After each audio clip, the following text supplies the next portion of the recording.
Yo, as always, like, share, subscribe. Now let's just get into it. So, Michigan will play Indiana this week, 7:30 in Michigan, and the season ain't over, y'all. I know it feels like it for some of us, but it's not over. We still got goals that we can complete, and with a little help, we can still win the Big Ten and have our goals there for us.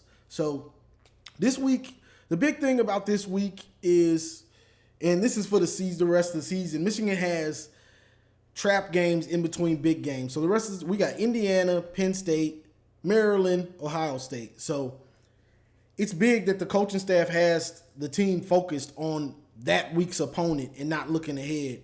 And this week is just big because after losing like that, this could go two ways. You could come out lackadaisical and you could get hit in your mouth and you could lose again just because you're still thinking about how you lost that game and what happened last week. You're still in East Lansing. Or you can come out pissed off and yeah, we lost. We're pissed off and I feel bad that you have to play us this week because we're trying to put up 60. So that being said, Indiana's 2-6. They lost to Maryland, I believe, and I think they've lost like 4 in a row.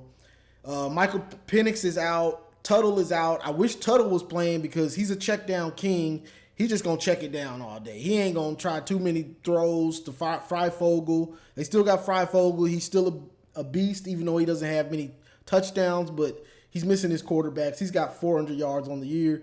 The tight end, Peyton Henderson, he's got 400 yards on the year, 4 TDs. These dudes are good. Freifogel and Henderson, they're good.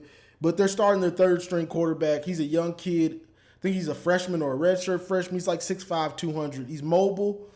The thing I hate about a quarterback like this is you don't have much film on him. So you don't know how good he may be or the intangibles, things like that, because you just don't have the film on him, so you don't know what he's really capable of.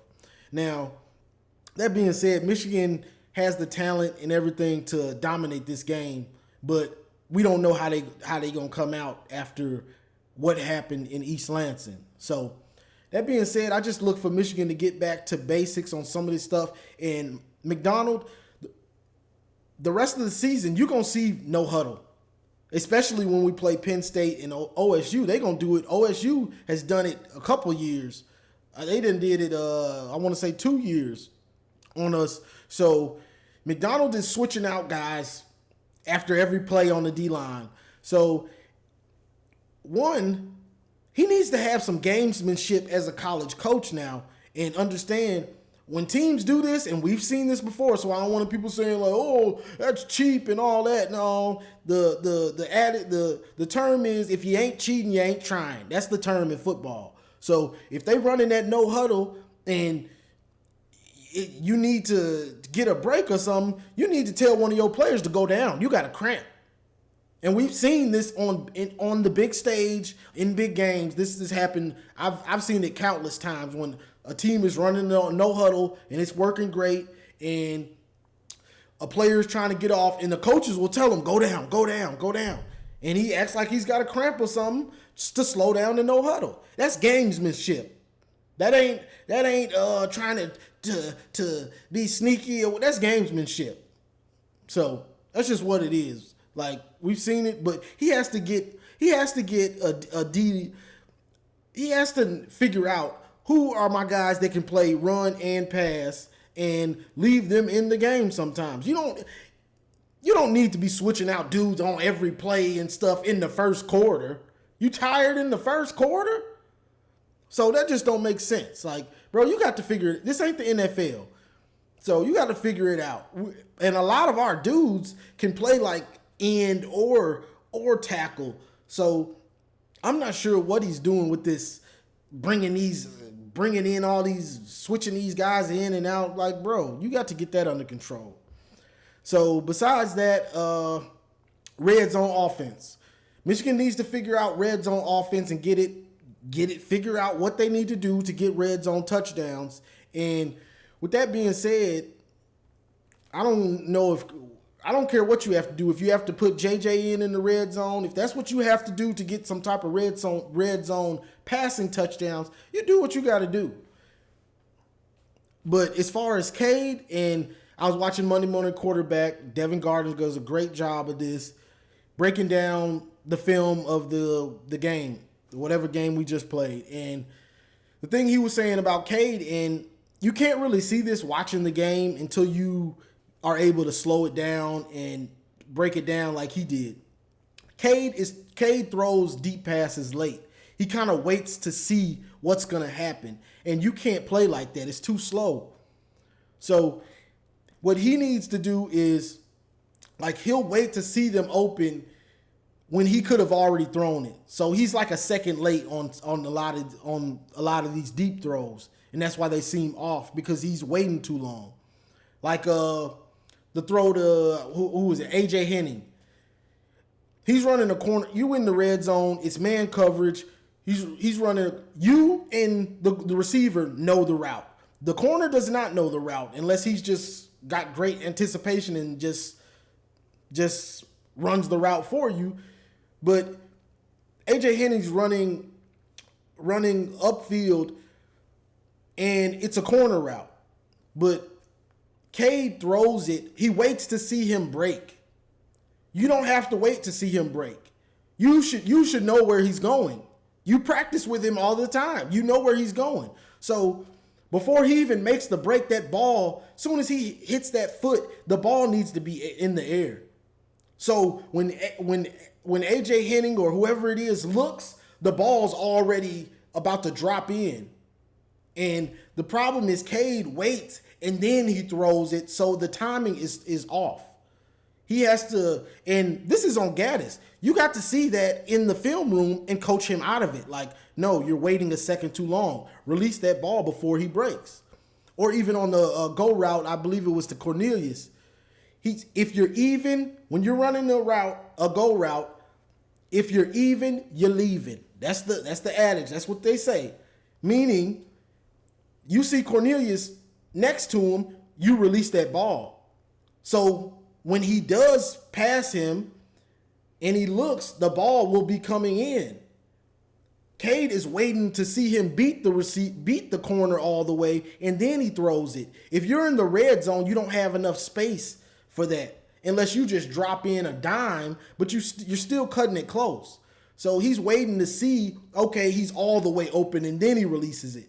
The game moves too fast at this level. You can't wait that long. You have to throw that ball before he breaks, before he's all the way open, almost throwing him open. But he's just throwing it late on these plays. So that's another thing to fix. And if we can't get touchdowns in the red zone, it's going to be hard to beat Penn State. It's going to be hard to beat Ohio State. That's already a task in itself, trying to beat them. Now, besides that, we also want to see the running game. The running game didn't work last week. And I expected it probably wouldn't work because we haven't ran on good run defenses. And Michigan State almost always has a pretty good run defense going back some years. So when you can't run it, so we want to get back to what we do. We want to run the ball. So at least try to run it consistently and get good yardage. So you want to see them get back to what they do and actually have a good running game and use these running backs in a better way. Like, I like that you're trying to use Corum in the passing game. He dropped a big pass. I know. But that's how you need to use him. Haskins between the tackles. You want to use Corum off tackle. Like, you're still not understanding how to use this dude properly. Like, if they would just use him properly, he would get way more yards. They just want to run him like he's a big dude. He's not big, bro. He's strong, but he's a small dude. It's about size. Sometimes he gets ragdolled, and that's because he's not big. You use your bell cow. You use the bell cow in between the tackles. Like on that 3rd and 1, you put in, you try to go hurry up and you use Blake. It's not smart. We don't use hurry up enough to try to do that. 2, he's not a big dude. So take your time like you always do and and go to the bring Haskins in. Now, another thing with the no huddle, they need to figure out, they need to be practicing against that no huddle. Your scout team needs to be doing that because you're going to see that the rest of the year.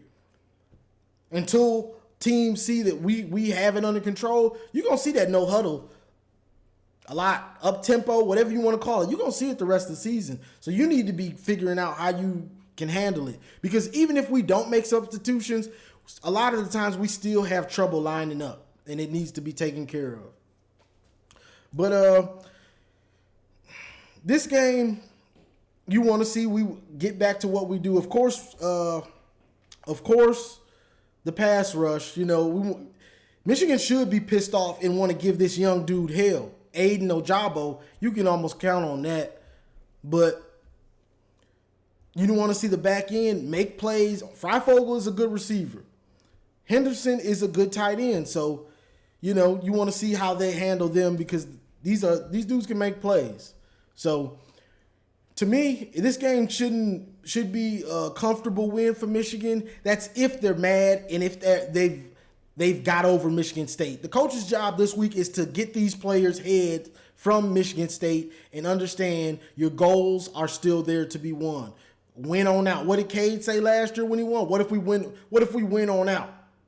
That's the mindset you need. So they got to keep them focused and get that Michigan State game out of their head, and they should come out pissed off. That's what I'm hoping. We about to drop 60 on y'all. Like, y'all picked the wrong week to play us, but we about to drop 60 on you. And also with the but we don't know for sure. They might come out with fire and still be lackadaisical once the game starts, thinking about Michigan State. Like, you just don't know after losing a big game like that. So I'm just hoping that they got these boys focused and they're understanding their goals can still be met. And it's time to blow Indiana out. It's time to blow them out and, get back to playing good football and get ready for get back the mojo of winning and, get back so you can be ready for Penn State. Got a little tongue twisted. But yeah, one last thing. You also want to see Cade continue the maturation in the passing game. Like, yeah, we were a running team, but you saw at the end of that game, people say Cade won't lose a game. He can't win it for you. He kept us in the game, and we know the JJ play was big, and it put the offense and Cade in a bad position, and the defense too. But Cade and the offense, Gaddis, all of them, they still had 2 possessions to win that game, and they couldn't get it done. So that's just is what it is. You want him to just keep getting him comfortable because we're going to need him to win a game because it's not likely, if we couldn't run on Michigan State, it's not likely we're going to be able to run on Penn State. It's not likely we're going to be able to run on Ohio State. And Cade's going to have to make a lot of plays in those games and might have to win it. So it's big to get him more comfortable. The same way Harbaugh got Shea when he knew we had to play Michigan State and these teams. He got him ready, and he just let him sling it. You're going to have to get Cade ready like that because this team has the potential to still complete a lot of goals this year. But you're going to need your quarterback to be able to confident enough and understanding the system enough to execute on a last drive to win it. This ain't to go up before half or go up in the third quarter or nothing. No, this is Tom Brady 2-minute drill. I got to go win the game. That's the quarterback. That's the comeback kid. All those adages. That's what it is, and we might need that. So get him ready. Get him ready because in those big games, I don't think we're gonna be able to run the ball. Not to get too much ahead, but it's just the truth. So this might be a game to try to continue on the passing game. See if Antrell Anthony can do this on a weekly basis. Get Cornelius back to playing some type of good ball. I don't know what was wrong with dude on Saturday, but the drops he had, they weren't even close. He wasn't even close to catching them. So that's just big to me. Get him back in the game. His head back in the game, because we gonna need him. We gonna need him. So get his head back in the game, because I don't know what that was he did on Saturday. It's like he had money on Michigan State. The drops he was making. Then they had the nerve, and this is my problem with Gaddis. I done got off track, but oh well. This is my problem with Gaddis. Cornelius done dropped 2 big passes. Why are you trying to run a 4th down play for him? Don't make sense. Even if even if he wasn't pass interfered, he probably wouldn't even have caught it. But even on that play, Sanders still was wide open in the flat. He ran a corner route. He was wide open. But, yeah, you want to get Cade more confident, because we're going to need him against Penn State and OSU to be great. We're going to need it. Because from what I'm seeing, our offensive line is probably better at pass blocking than run blocking. Or either it's just the plays they call him, which is sometimes bad, running up the middle all the time. But the pass blocking it's good, if not great, a lot of the time this season. So you let him get more comfortable, because we're going to need him. We're going to need him if we want to beat those teams, because I don't think we're going to be able to run on them consistently.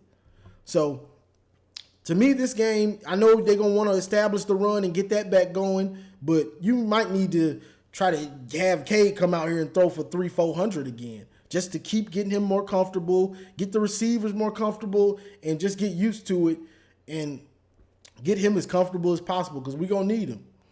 But that's all I got for this one, y'all. I mean, this next game could be, on paper, you would say this should be an easy game for Michigan, or a solid, easy game or win. But we don't know how they're going to come out from losing that game. If half the team is still in East Lansing thinking about what could have been, or if they're pissed off and ready to take it out on Indiana. Let's hope it's the second one.